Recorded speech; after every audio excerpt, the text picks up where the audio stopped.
Larry's words pierced through the silence of my hospital room as he entered with a smug smile.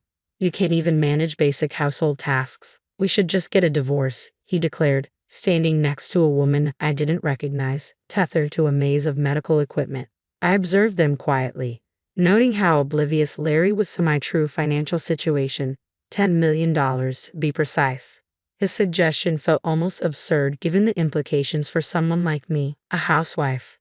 Steadfast in my resolve, I realized I could no longer stay with someone who belittled me during such vulnerable moments. I reached into my bag and pulled out the divorce papers I had prepared for this very occasion. With a defiant smile, I handed them to him and watched as he accepted them, his expression shifting slightly. I'll be happier with her, so don't worry, Larry proclaimed, draping his arm around the woman he introduced as Brenda. She looked at me with a condescending smirk and said, "Take care, ma'am. Not a miss anymore." With that, they left, laughter echoing down the hallway, their joy fleeting. Alone in the room, I couldn't help but burst into laughter myself. It was Friday, and by Monday, the divorce would be finalized. The thought of just 4 more days until my freedom filled me with exhilaration. My name is Natalie Ruth, a 40-year-old housewife living on a farm. While I may not have any special skills, I take immense pride in my cooking. Larry and I are the same age, having once walked the same college halls. After graduation, we left the countryside for Florida, settling into a life together. I often cooked for Larry, using fresh vegetables and rice sent from my family. Many believed my culinary skills were the key to his heart, and I couldn't argue with that. Larry has always struggled with any household chore. From our dating days, I took care of him, and that dynamic persisted after our marriage. Although we never had children, we found joy in our shared life, especially our mutual love for food. We would often take short trips on his days off, searching for new culinary experiences. In the beginning, Larry was gentle and kind, but about 2 years into our marriage, he began to change. He became more controlling, his words sharper, stinging like a whip. I grew weary of arguing, doubting that a full-time housewife like me could ever be heard. Larry had secured a prestigious job after university but left it within 5 years. Since then, he bounced between jobs, leaving our financial situation perpetually unstable. This uncertainty, paired with his increasingly harsh demeanor, made our relationship increasingly difficult. Despite everything, I continued to manage our home and held on to the hope for brighter days ahead. Our financial struggles were a constant presence in our lives, but Larry seemed to have found some stability at his latest job, where he had been for the past 3 years. He got along well with his colleagues, and I quietly wished he might stay there for the long haul. Then one day, he came home earlier than usual. "I'm home. I quit my job," he announced. Surprised, I blurted out, "What? Again?" His irritation was palpable. I could see his eyebrows twitch in response. Dropping everything, I rushed over to him. "I'm sorry. I was just shocked," I stammered, trying to backtrack. "No, welcome back," he retorted sharply. "You become quite audacious." Larry was clearly in a foul mood, and I feared that any wrong word could escalate the tension. "I'm sorry," I said carefully, trying to calm the brewing storm. He grumbled a bit but seemed somewhat placated as he sank into the sofa and turned on the TV. I quietly set a beer and a glass on the table. "Do you want dinner or a bath?" I asked. "Food and alcohol," he replied, and I slipped back into the role of the submissive wife I had played for the past 10 years of our marriage. After he had eaten and drunk to his satisfaction, Larry fell asleep on the sofa, snoring loudly.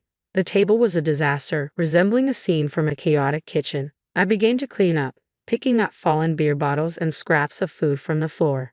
As I tidied up, I reflected on my life. This wasn't the marriage I had envisioned. Memories of happier days when I was a young girl in love surfaced, revealing emotions I had buried deep. I glanced at Larry, fast asleep with no signs of waking soon, and felt a mix of relief and dread. Was it worth continuing this life?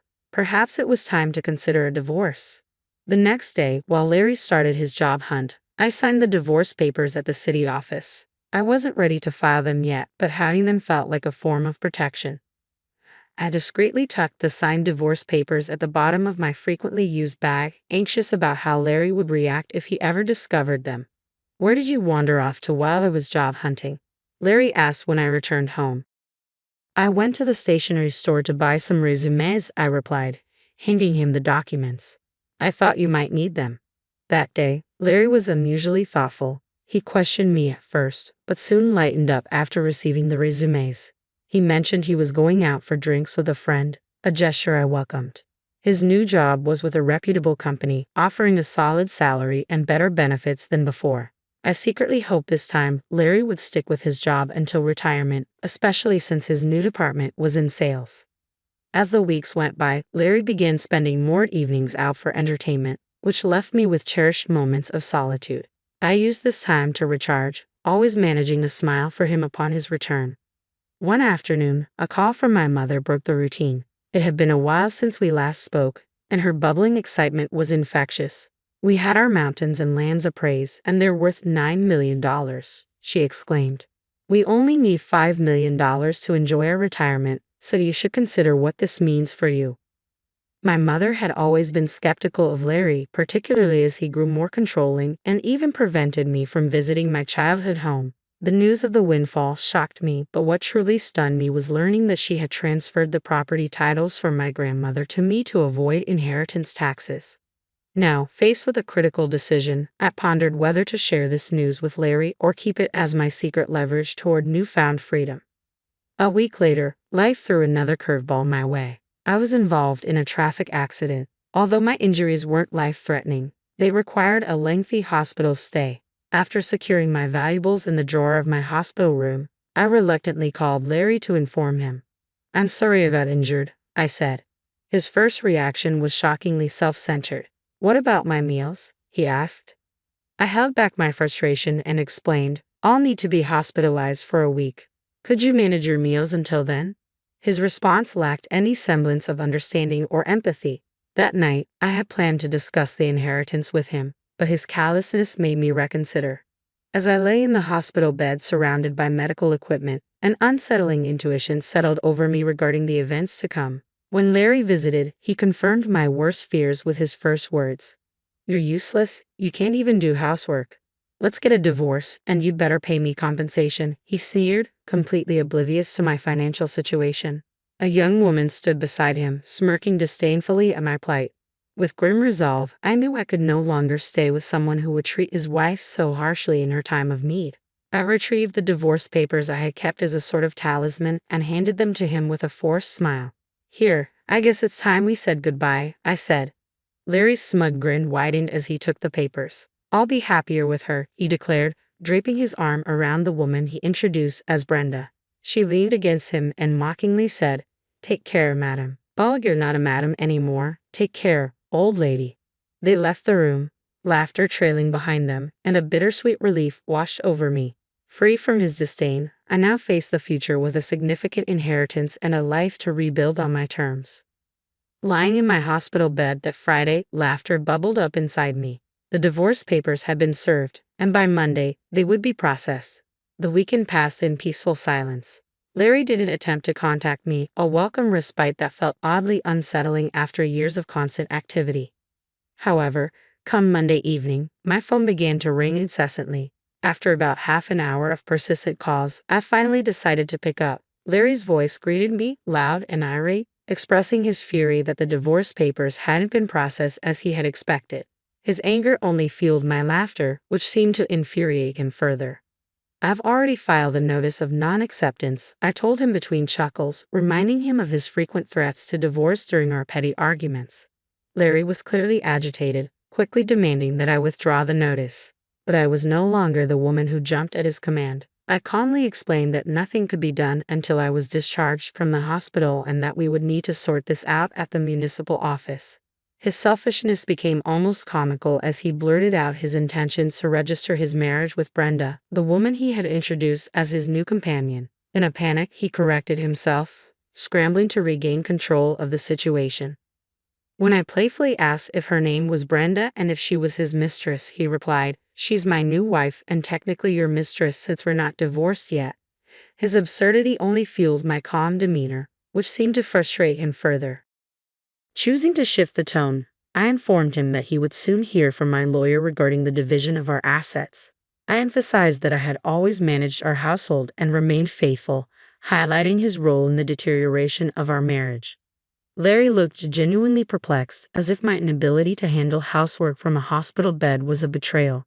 I explained patiently that my hospitalization didn't equate to negligence on my part, and that his failure to support me during this time revealed his true character. The conversation ended with Larry flustered and at a loss, a stark contrast to the confident man who had left the hospital room with a smirk just days before. As I recuperated in my hospital bed, the absurdity of his expectations became increasingly clear. He seemed to believe that, even as an adult, I was responsible for his well-being, equating my inability to manage household chores due to my hospitalization with neglect. His logic was so skewed that it would likely astonish even a judge.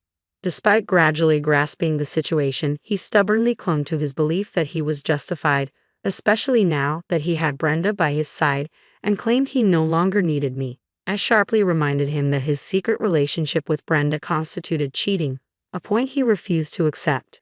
Frustrated and tired of our circular arguments, I decisively ended the conversation, instructing him to communicate through our lawyers from that point forward. I hung up, tuning out the barrage of calls that followed until he eventually stopped. However, my peace was short-lived.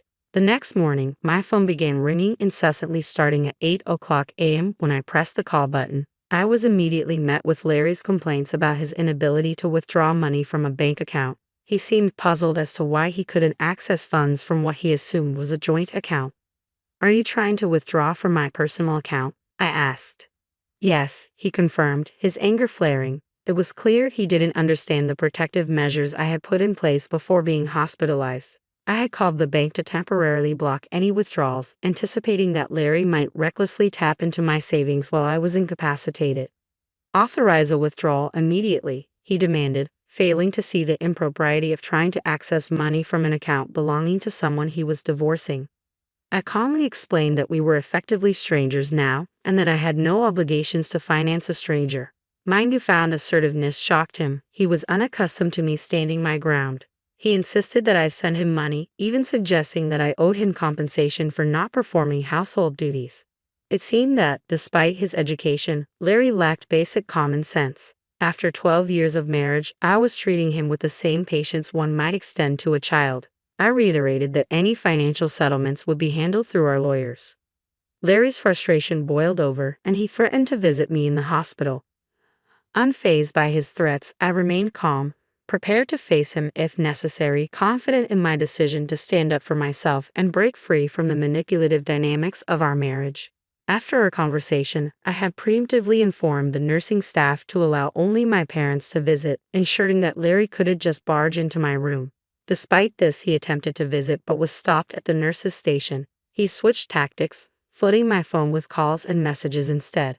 I saved these messages as evidence and contacted my lawyer, who promptly addressed the situation, causing the incessant notifications to cease.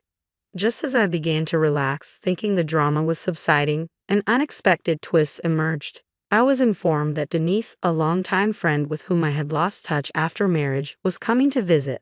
Denise and I shared a rich history of dining adventures, fueled by our mutual love for food, which we often discuss on social media.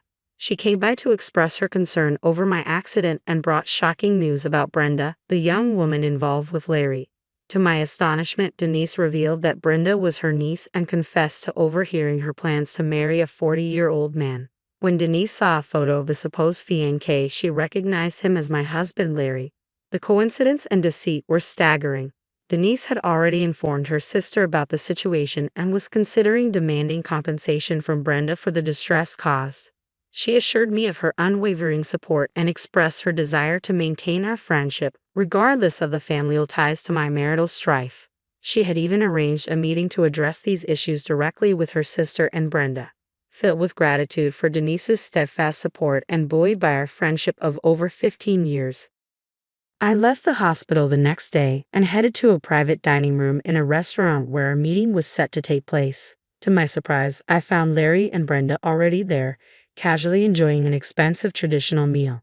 Larry, ever audacious, had the gall to remind me to bring money to pay for their meal. Firm in my resolve, I refused, instructing them to settle their own bill. I was there not to subsidize their lunch but to assert my rights regarding our assets. Ignoring Larry's rude remarks, my lawyer and I took our seats at the table. We laid out the evidence clearly, presenting legal documents and statements that detailed Larry's faults and outlined the terms for the division of our property.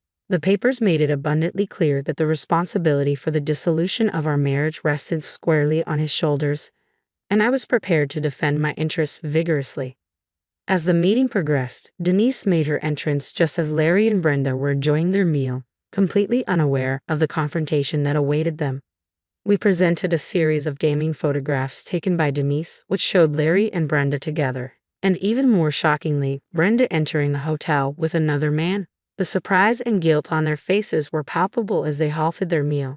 Denise, expressing her loyalty to me, voiced her deep disappointment in Brenda's actions but affirmed her desire to remain friends with me despite seeking compensation from her niece. In the heat of the confrontation, Brenda blurted out that she was pregnant, which visibly shocked Larry.